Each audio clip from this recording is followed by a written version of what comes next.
Leader, third party. Thank you, Honourable Speaker. Honourable Speaker, 2 weeks ago, the province issued a press release heralding a $40 billion investment by LNG Canada.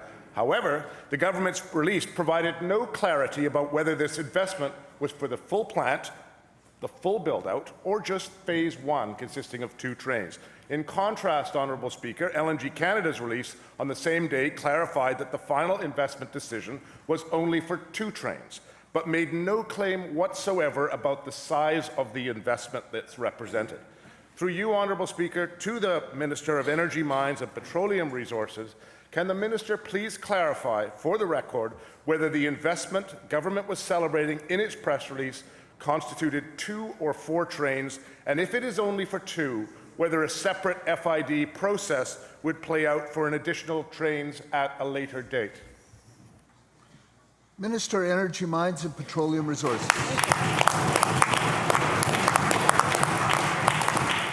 Thank you very much, Honourable Speaker. I was very proud to be in attendance at the announcement 2 weeks ago.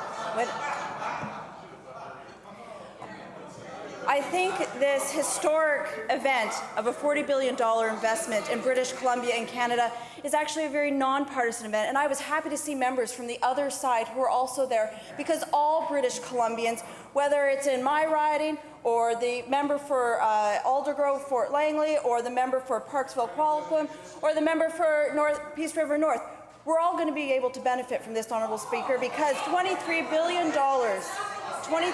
of revenue is going to be coming back to British Columbia to fund childcare, to fund education, to fund post-secondary education, to be able to fund our climate goals.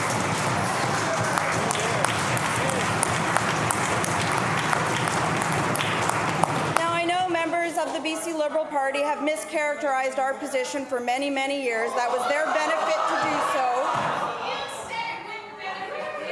It was their benefit to do so, Honourable Speaker, but let's put partisan politics aside, if they can. I know that's hard for them, but if they could, we could acknowledge that $40 billion investment, that historic investment for this country, for this province, is a FID, to answer the member's question, for the entire project.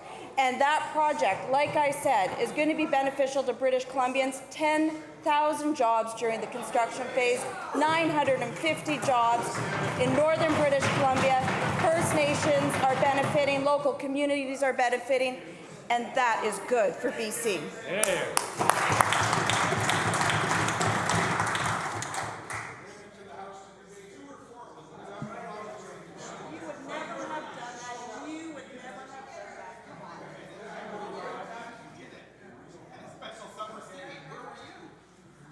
Leader, third party on a supplemental. Well, thank you, Minister. That was a very simple question, and I can take it from that answer that the Minister actually doesn't know, which is quite shocking, Honourable Speaker. I'd like to dig a little deeper into the $40 billion investment rhetoric. The federal environmental assessment application shows low and high estimates of $25 and $40 billion for the project. However, according to this application, these estimates are for both phases of the LNG project for Kitimat. That's 4 trains, not 2 trains. When we turn to the provincial government's own environmental assessment report, we find that the investment for Phase 1, that's the 2 train, is projected to be $13 billion to $21 billion, or half the number that the government highlighted in its press release. Furthermore, Honourable Speaker, it gets worse.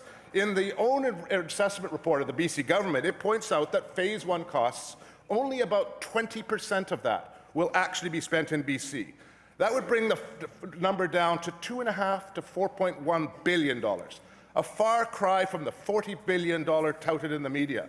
Through you, Honourable Speaker, to the Minister of Energy, Mines and Petroleum Resources, how do we reconcile the headlines in the government's own press release with the environmental assessment reports that underpin the project, given that the Premier has given that the Minister has sort of, I think, clarified that the $40 billion is for 4 trains as opposed to 2, because it has to be based on our own documents. And finally, after years of listening to the BC NDP criticize the BC Liberals for using over-the-top exaggerations and hyperbolic language when referring to LNG, does the Minister not see the hypocrisy unfolding before us?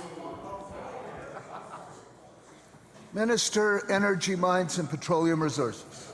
Thank you very much, Honourable Speaker. As I said, that this was a historic day 2 weeks ago, and people all over British Columbia were celebrating it, particularly people in the north. The Mayor of Kitimat, who is ecstatic to see the potential of 950 permanent jobs in his community, was there. Chief Councillor for Haisla Nation, Crystal Smith, was there, and she saw how important this is for her community, as does the member for Kitimat. He knows very well how important this is, and he has spent many, many years working on this project and knows exactly the benefits that are going to be going to his community, all as well throughout British Columbia, particularly in North, Honourable Speaker. This government was proud to be there 2 weeks ago and to be working with LNG Canada to get that FID.